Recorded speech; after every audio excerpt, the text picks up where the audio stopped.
வணக்கம் உறவுகளே. நான் எம்ஜிஆர் படம் நாடோடி மன்னன்கிற படத்தை பற்றி பேச போகிறேன். எம்ஜிஆர், கண்ணதாசன், பட்டுக்கோட்டையார் 3 பேர் உட்காந்து பேசிகிட்டு இருக்கிறாங்க. பேசிகிட்டு இருக்கும்போது நாளைக்கு காலையில் 8 மணிக்கு டான்னு 3 பேர் வந்துடலான்னு பேசுகிறாங்க.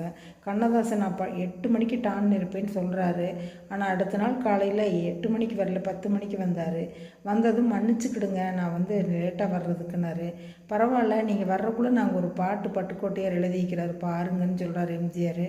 அவர் அதை வாங்கி பிரித்தோன்னே, என்னை கன்னத்தில் நீங்கள் 4 அடி அடிச்சிருக்கலாம், அதுக்கு இந்த பாட்டு எழுதுனதுக்குன்னு சொல்கிறாரு. அது என்ன பாட்டுன்னா நீங்களே படிங்கன்னா, போர் படைதனில் தூங்கியவன் வெற்றி இழந்தான், உயர் பள்ளியில் தூங்கியவன் கல்வி இழந்தான், இங்கு பொறுப்புள்ள மனிதர்கள் தூங்கியதாலே பொன்னான வேலையெல்லாம் தூங்குதப்பா அப்படின்னு இருந்துச்சாம்மா.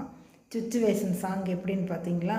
பிடிச்சிருந்தால் லைக் பண்ணுங்கள், ஷேர் பண்ணுங்கள், சப்ஸ்கிரைப் பண்ணுங்கள், பெல் பட்டன் நமக்கு. இந்த நாள் இனிய நாளாக எல்லோருக்கும் அமையட்டும். தேங்க்யூ.